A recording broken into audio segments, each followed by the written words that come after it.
Alors, le texte qui vient de nous être lu, on va garder les Bibles ouvertes là sous nos yeux, pourrait, si jamais on avait juste le début de ce texte, les 4 premiers versets, et juste la fin de ce texte, les versets 20 à 22, on aurait devant nous un fait divers. Dans un journal à la 3e page, 2 hauts fonctionnaires ont été pris en flagrant délit de on ne sait pas trop quoi. En tout cas, ils sont en préventive. Et puis, quelques jours après, un autre entrefilet dans le journal nous disant ça y est, le roi a pris ses décisions, l'un des hauts fonctionnaires est rétabli dans sa charge et l'autre a été pendu. Je vois Suzanne qui fait oui, effectivement, la sanction est grave et la faute devait être grave. Un fait divers qui fait que si jamais on le lisait comme cela, on oublierait une chose, c'est qu'il se passe des choses pas toujours dans le public, mais aussi dans les coulisses.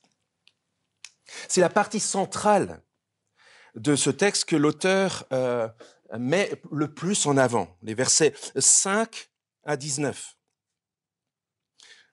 Il nous parle de ce qui s'est joué là, au fond de la prison, plus ou moins du point de vue de Joseph. Et au résultat, je ne sais pas pour vous, mais si on lit le verset 23, le dernier, le grand échanson ne se souvint pas de Joseph, il l'oublia, c'est un texte sans résolution. Un texte qui nous laisse avec beaucoup de questions. Alors je vous propose que le plan de la réflexion soit aussi des questions. Est-ce qu'on est en face au début d'une occasion rêvée ? Est-ce que ces rêves sont des rêves qui sont pleins d'espoir ? Et puis un peu plus tard, est-ce que cet espoir est déçu, qui pourrait nous conduire, peut-être avec Joseph, à nous poser la question, à quoi bon ? Peut-être que c'est des choses que vous vous êtes déjà dites, ou que vous vous dites en ce moment, ou que peut-être, et peut-être même très certainement, parce que nous sommes dans l'humanité telle que nous la connaissons, nous allons un jour traverser. À quoi bon ? C'est sûr qu'on voudrait bien lire le texte un peu avant, un peu après, pour qu'il nous donne une lueur d'espoir, parce qu'on aime bien les happy endings. Mais l'auteur nous en empêche. Le grand échanson ne se souvint pas de Joseph, il l'oublia. Et pour être honnête, c'est plutôt réaliste, cette trame, ce qui se trame dans ce chapitre. Vous savez, ces périodes d'obscurité qu'on ne comprend pas, dont en plus on n'est même pas responsable et on a a priori fait tout bien comme il fallait, mais des situations qui se mettent à durer longtemps. Pire encore, quand au cœur de ces événements, on a d'autres événements qui apparaissent comme des lumières au bout du tunnel. Et on se dit, ça y est, ça se débloque, ma situation difficile arrive à son terme. Mais non. Et dans les dessins animés de Tex Avery que j'affectionne tout particulièrement, on entendrait on a espéré, mais en fait, plus rien. En fait, c'est le lot de toute l'humanité et par définition donc le lot des croyants, des chrétiens. Et la Bible, quand on la lit dans l'ensemble et pas par bout seulement, la Bible regorge d'exemples de ce type, de situations difficiles, avec les cris qui vont avec. Mais par la grâce de Dieu, la Bible nous donne aussi des clés pour bien interpréter ce qui nous arrive, même au cœur des difficultés et des chapitres irrésolus de notre histoire, qui ne sont pas résolus. Et ce texte nous aide à y réfléchir. Arrêtons-nous sur l'occasion rêvée, les versets 1 à 4. Est-ce que c'est une occasion rêvée qui se présente à moi ? C'est sans doute ce que Joseph a dû se dire au regard du contexte en plus, parce que si vous regardez la fin du chapitre 39, ce qui précède, verset 21 du chapitre précédent, l'Éternel fut avec Joseph, il étendit sur lui sa bienveillance au cœur de la prison dans laquelle il se retrouve injustement enfermé, et il lui fit obtenir la faveur du chef de la prison. Ça y est, les choses se débloquent. C'est pas n'importe qui se présente dans la prison, c'est des hauts fonctionnaires. Tout s'éclaire. On peut le voir en particulier au verset 3.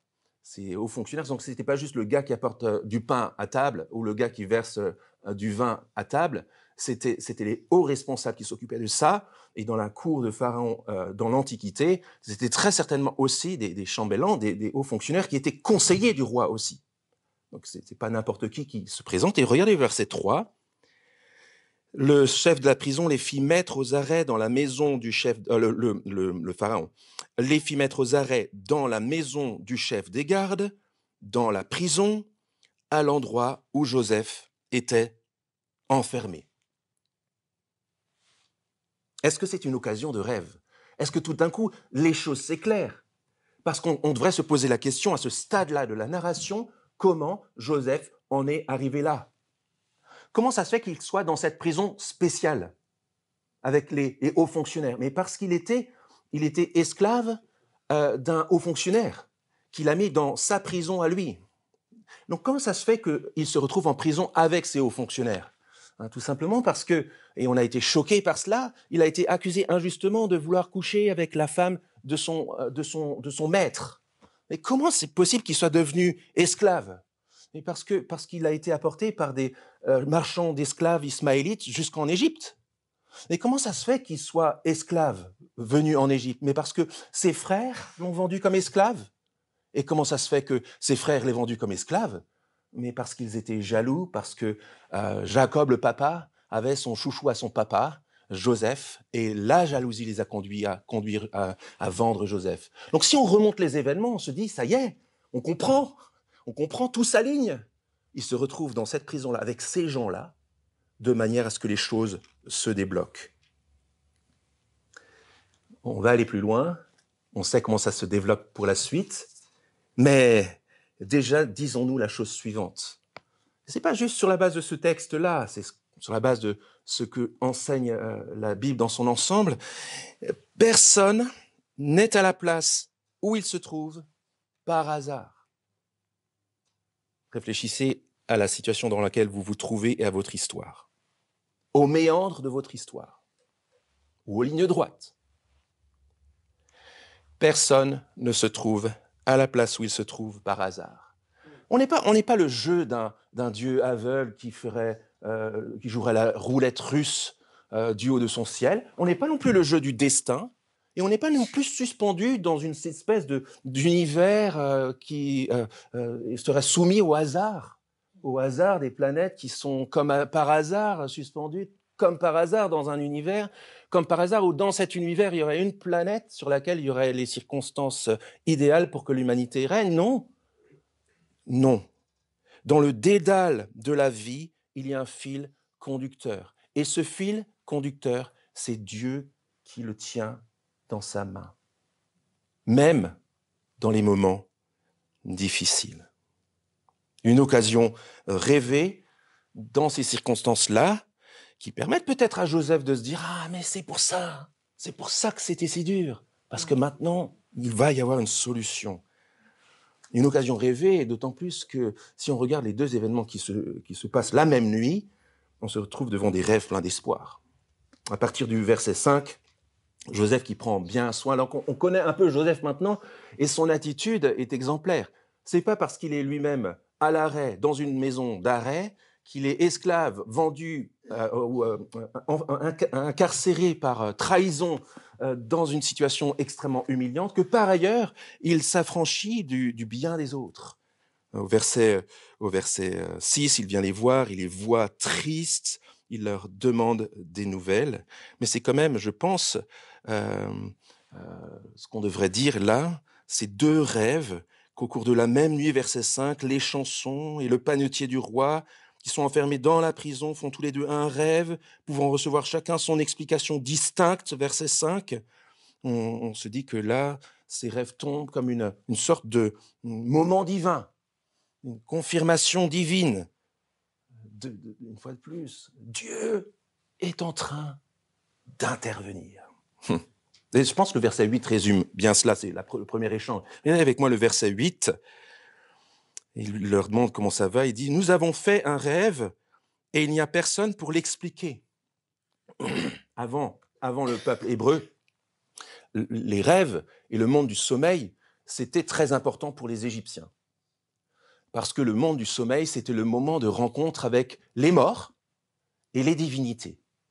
Et alors quand, en plus, dans ton sommeil, tu te retrouves en train de rêver et que tu te souviens de ces rêves, il faut à tout prix qu'il y ait le professionnel de l'interprétation qui te donne le mot des dieux pour savoir comment vivre ensuite. Et le problème, c'est que ces deux hauts fonctionnaires se retrouvent à l'arrêt, dans une maison d'arrêt, sans leur expert en rêve. Et c'est bien leur situation là. Ils sont perdus. Personne n'est là pour nous expliquer ce rêve. Et puis, je dis que ça résume l'ensemble, ce verset 8, parce que si on regarde la suite, Joseph qui leur dit, verset 8, deuxième partie, « N'est-ce pas à Dieu qu'appartiennent les explications ?» Joseph, d'une certaine manière, tout en les servant, les recadre aussi. Il associe l'interprétation de ses rêves, ou l'interprétation possible de ses rêves, non pas à de la nécromancie ou une capacité de connaître l'avenir, non, c'est quelque chose de beaucoup plus fort. Joseph attribue au Dieu de la vie, au Dieu dans lequel il croit, au Dieu qui est le créateur de tout le monde, y compris des Égyptiens, la faculté de dire des choses. Et Joseph les recadre aussi dans l'interprétation. Dans la croyance égyptienne, on avait tendance à dire que certains, dans l'explication des rêves, étaient plutôt sur le fil, sur le versant négatif, et d'autres étaient plutôt sur le versant positif. Donc, à partir du moment où il a donné une bonne interprétation positive au grand échanson, tu vas être rétabli dans tes fonctions. C'est pas pour rien si, au verset 16, le grand panetier, voyant que c'était une explication favorable, il est du bon versant, dit à Joseph, « Moi, dans mon rêve, il y avait aussi 3 corbeilles de pain blanc sur ma tête. » Mais Joseph, dans sa fidélité, les recadre tous les deux, non seulement en disant ce qui va se passer, mais aussi avec le courage de la vérité, en disant à ce haut fonctionnaire que sa faute est trop grande et qu'elle conduira à la sanction du Pharaon qui conduira à la mort. Désolé, monsieur le panetier, pour cette sanction-là. Vous voyez, un petit peu de la même manière, un petit peu de la même manière que ce qu'on s'est dit avant, avec la narration, avec une situation dans la prison et le dénouement final, puis quelque chose qui se passe au milieu. Là, on peut se dire la même chose. On pourrait se dire, il se passe des décisions et des rêves, et puis les rêves arrivent là au milieu. Le fait que les rêves arrivent au milieu avec leur interprétation par Joseph signifie beaucoup. Ça signifie que avant que les co-détenus de Joseph se mettent à rêver, avant que le Pharaon arrête son jugement sur eux, le Seigneur, Dieu, du verset 8, manifeste sa souveraineté. D'un point de vue biblique, c'est un exemple parmi énormément d'autres, Ancien et Nouveau Testament. D'un point de vue biblique, Dieu n'est pas juste capable de prédire ce qui va se passer. Non, les rêves sont des informations de ce qu'il a décidé. Ce n'est pas juste une aptitude à dire l'avenir. Comme le dit Paul dans l'Épître aux Éphésiens au chapitre 1, il est le Dieu qui opère tout selon le dessein de sa volonté. Et le premier témoin de cela, c'est Joseph. Ces 2 rêves de ces 2 hauts fonctionnaires, évidemment, nous le savons, lui rappellent ces 2 rêves à lui. Ces rêves dans lesquels Dieu a annoncé non seulement l'avenir, mais a annoncé sa décision de le placer tout en haut. Il y avait vos gerbes, chers frères, de blé qui s'élevaient, et elles se prosternèrent devant ma gerbe de blé. Il y avait les étoiles, et la lune, le soleil, les 11 étoiles se prosternèrent devant moi. Voilà mes rêves. Puis Joseph, depuis lors, est en train d'attendre la résolution de ses rêves à lui. Donc bien sûr que Joseph est témoin de ces rêves-là, de ce qu'ils signifient et de ce que Dieu a décidé en les communiquant. Un puissant rappel qu'en coulisses, au cœur de l'humiliation de Joseph, même si Joseph est à l'arrêt, Dieu n'est pas à l'arrêt. Dieu fait bel et bien avancer les choses. Et c'est intéressant parce que Joseph en est très conscient. Alors il dit pas « il y a un train en marche et je veux sauter dans le train ». Il le dit d'une manière un peu différente à partir du verset 14, quand il interprète le rêve qui annonce que le grand échanson sera relevé. Verset 14, il glisse une petite note. On le lit ensemble, et c'est le premier résumé de la bouche de Joseph de ce qui vient de lui arriver. « Souviens-toi de moi quand tu seras heureux, et agis, je te prie, avec bienveillance envers moi. Rappelle-moi au souvenir du Pharaon et fais-moi sortir de cette maison, car j'ai été enlevé du pays des Hébreux, et ici, je n'ai rien fait pour être mis au cachot. » Extraordinaire de la part d'un Joseph qui est conscient et qui a expérimenté la souveraineté de Dieu au cœur même de son humiliation, qui le sait présent au fond du trou. Mais un Joseph qui reste fidèle à Dieu malgré tout, et oui aussi, un Joseph qui compte bien saisir l'occasion pour en appeler à Pharaon. Il y a un train qui passe, il ne faut pas le louper. C'est une occasion rêvée, ce sont des rêves pleins d'espoir. Il faut que je saisisse ma chance. Oui, Joseph veut en profiter pour en appeler à Pharaon, plus grand que ses grands hauts fonctionnaires, plus grand même que Potiphar, le grand haut fonctionnaire qui l'a jeté en prison. Joseph saisit l'occasion. Intéressant parce que c'est pas parce qu'il est très au courant de la souveraineté de Dieu sur toute chose que Joseph en est pour autant fataliste. Petite leçon pour nous. Notre confiance, comme nous l'avons chanté de multiples reprises, merci Johan de nous avoir conduits dans ces réflexions sur la souveraineté de Dieu, même dans nos épreuves, ne fait pas du chrétien quelqu'un de fataliste, quelqu'un qui est capable de voir des trains qui passent et qui savent que Dieu peut se servir des trains qui passent pour qu'on puisse sauter dedans et sortir de la situation. C'est aussi un rappel pour nous, un rappel solennel, que même si dans notre vie, comme dans notre monde, on a le sentiment de stagnation, de régression, eh bien dans les coulisses du monde, Dieu agit pour faire avancer l'histoire. C'est comme s'il y avait cette trajectoire du monde extérieur qui passe dans la prison avec Joseph et qui lui rappelle du fond du trou que les choses continuent à se dérouler et que Dieu continue à être souverain sur les chansons, sur le panetier, sur le pharaon qui va arrêter son jugement. Dieu agit pour faire avancer l'histoire. Et aussi, Dieu agit pour faire avancer la cause de ceux qui lui appartiennent. Qu'est-ce que vous diriez en regardant la fin de ce texte?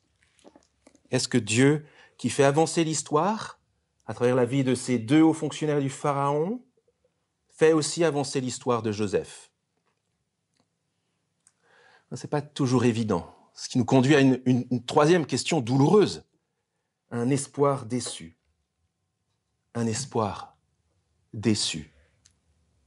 Les versets 20 à 22 nous montrent que effectivement, les choses sont passées telles que Joseph les a annoncées, telles que Dieu les a décidées.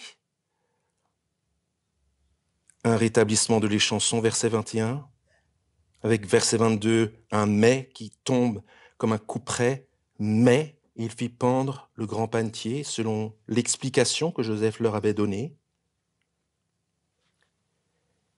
On y est. Les choses se sont débloquées. Le grand échanson est rétabli dans sa charge. Joseph peut faire ses bagages. C'est le moment pour Joseph de revoir la lumière du jour. Eh bien non, regardez le verset 23. Dans la souveraineté de Dieu, qui prend soin de Joseph, qui est avec lui dans la prison, comme il dirige les astres et les vents et les destinées des nations et la vie de tout le monde à l'extérieur.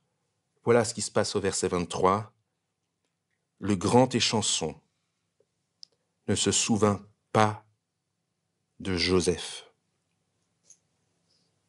il l'oublia.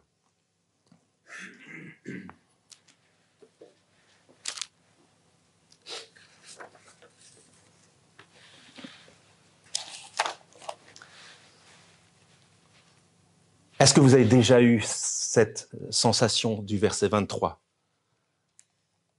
Ça peut gêner quand on est gentil petit chrétien bien installé dans notre fauteuil, de nous rappeler que ce sont des situations qu'on peut traverser.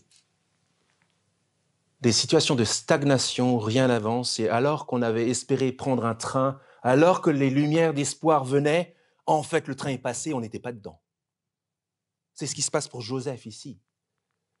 Et je pense que le narrateur fait exprès de faire sonner comme un glas ce verset 23 pour qu'on en prenne plein les dents.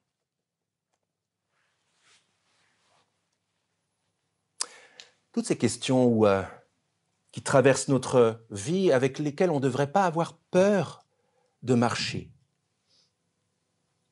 Une occasion rêvée, peut-être. Des rêves pleins d'espoir, j'espère. Un espoir déçu, je me demande si c'est pas ça qui m'arrive. À quoi bon ? À quoi bon croire ?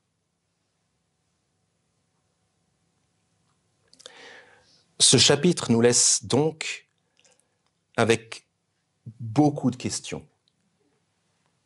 On ne devrait pas avoir peur de ça. C'est un chapitre qui ressemble en fait à beaucoup de chapitres de la vie où nous ne voyons pas de résolution immédiate.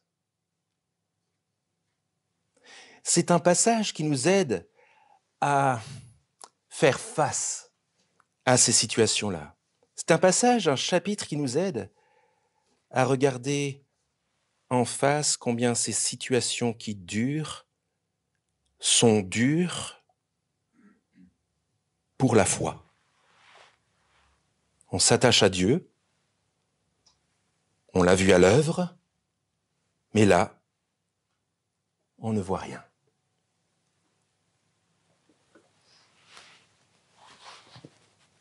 On a souvent des amis qui nous disent, qui n'ont pas forcément la foi, qui ne se présenteraient pas comme chrétiens, ou qui regardent notre attachement au Christ comme une chance. Je t'envie dans ce que tu traverses. J'aimerais avoir la même espérance que toi. Et je pense qu'on devrait savoir être authentique dans nos temps de galère, où au lieu de croire qu'on devrait faire croire que les choses vont toujours tout bien sur un petit nuage en tant que chrétien, on devrait accepter le verset 23 dans nos vies. Oublier le silence de Dieu, qui en fait sont des situations dans lesquelles tous les humains se trouvent, ce silence de Dieu-là, ce désir de résolution qui n'arrive pas. Et des épreuves dans lesquelles le chrétien peut se trouver, où l'épreuve de vie devient une épreuve de foi, où Dieu nous demande, d'une certaine manière, est-ce que tu sais, est-ce que tu crois que malgré ce qui t'arrive, je suis encore là, que tout t'est enlevé, mais que moi, je suis encore là. Et c'est des épreuves particulièrement difficiles pour nous. Savoir le dire, ça fait partie de la relation avec Dieu, dans ce monde déchu qui est tombé loin de Dieu et qui doit faire face à l'absence et au silence de Dieu. Regardez par exemple cette semaine dans mon temps personnel avec Dieu, dans mon temps de prière au début de la journée, j'étais dans le psaume 44. Juste un extrait. C'est un psaume, une prière très sombre. Et voilà la conclusion. Lève-toi. Pourquoi dors-tu, Seigneur ? Réveille-toi. Ne nous rejette pas à jamais. Pourquoi caches-tu ta face ? Pourquoi oublies-tu notre malheur et notre oppression ? Car notre âme est abattue dans la poussière, notre corps est attaché à la terre. Lève-toi pour nous secourir. Délivre-nous à cause de ta bienveillance. Ça dérange Mais si c'est dans les Écritures, c'est que Dieu est en train de nous dire qu'il a le dos large pour recevoir ces cris-là. Il les reçoit comme un père qui pleure des larmes dont nous pleurons.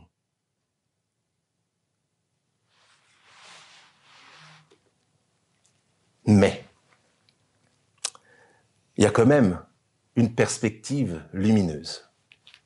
Et c'est pas parce qu'on aime les happy endings qu'on se sent obligé de le faire, c'est parce que l'espérance chrétienne est une espérance qui traverse les temps d'obscurité.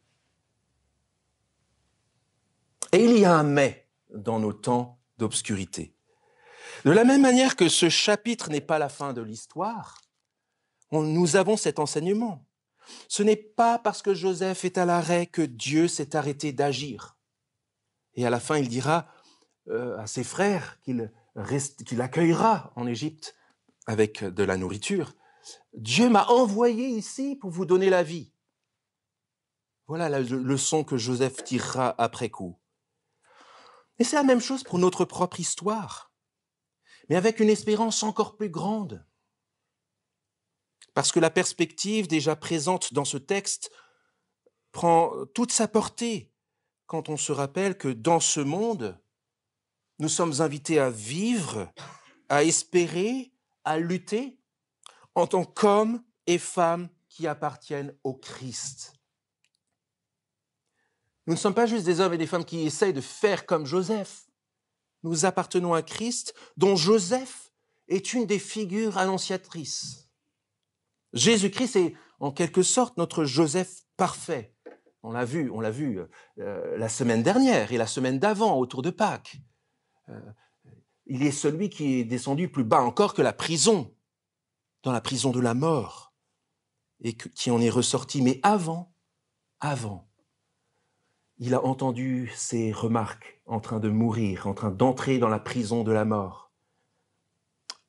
Des moqueurs autour, qui disaient, chapitre 27 de Matthieu par exemple, « Il a sauvé les autres et ne peut se sauver lui-même. Il s'est confié à l'Éternel, mais que Dieu le délivre maintenant puisqu'il l'aime. » Et Jésus qui crie, juste avant de mourir, « Mon Dieu, pourquoi m'as-tu abandonné ?» Ce qui se passe, c'est qu'en obéissance au Père, et pour vivre cette humiliation-là, ce sentiment d'absence de Dieu, Jésus est venu dans le monde de Joseph, dans notre monde à nous.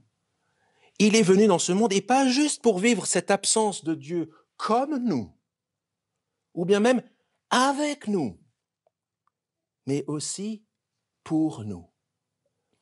Jésus, notre Joseph parfait, est venu dans le monde pour connaître l'absence de Dieu pour nous, à notre place. Il a accepté d'être abandonné par Dieu dans la mort et dans le jugement pour que nous ne soyons pas abandonnés. Et c'est précisément en ne le sauvant pas immédiatement, en le gardant dans la mort, que Dieu nous sauve. Je suis convaincu que le dernier soupir du Christ en mourant manifeste cette confiance. La dernière chose qu'il dit, après avoir dit « Pourquoi m'as-tu abandonné ?» par solidarité avec ceux pour qui il est exposé au silence de Dieu, c'est « Père, je remets mon esprit entre tes mains. Je rentre dans la prison de la mort et je sais que tu me relèveras de cette prison-là. » On finit avec une citation qu'on aime bien, qu'on a déjà citée, mais pour laquelle je ne résiste pas à la tentation de revenir, à laquelle je ne résiste pas à la tentation de revenir. C'est un des textes qui nous rappelle en quoi la prison de la mort du Christ et sa résurrection, le fait que Dieu a fait peser sur lui son absence pour que nous ne soyons pas, même dans l'épreuve, abandonnés, voilà les effets de cela. Que dirons-nous donc, dit Paul à ce sujet ? Si Dieu est pour nous, qui sera contre nous ? Lui qui n'a pas épargné son propre Fils, mais qui l'a livré pour nous tous, comment ne nous donnera-t-il pas aussi avec lui tout par grâce? Et Paul de conclure, dans toutes nos humiliations, nos temps d'arrêt, de stagnation, de pourquoi, d'épreuves, de cris, de larmes, dans toutes nos humiliations à cause du Christ et grâce au Christ, nous sommes plus que vainqueurs par celui qui nous a aimés, car je suis persuadé que ni la mort, ni la vie, ni les anges, ni les dominations, ni le présent, ni l'avenir, ni les puissances, ni les êtres d'en haut, ni ceux d'en bas, ni aucune autre créature ne pourra nous séparer de l'amour de Dieu en Jésus-Christ notre Seigneur. Alors les amis, n'interprétons pas ce qui nous arrive à partir de ce qui nous arrive. Rappelons-nous que comme Joseph, caché dans la victoire du Christ, nos chapitres, même les plus douloureux, ne sont pas les derniers chapitres. Ils sont insérés dans une grande histoire pour laquelle Dieu aura le dernier mot. Alors, je vous invite à... Oui, je sais, c'est l'émotion, Hugo, exactement. On veut prendre un moment de prière personnelle.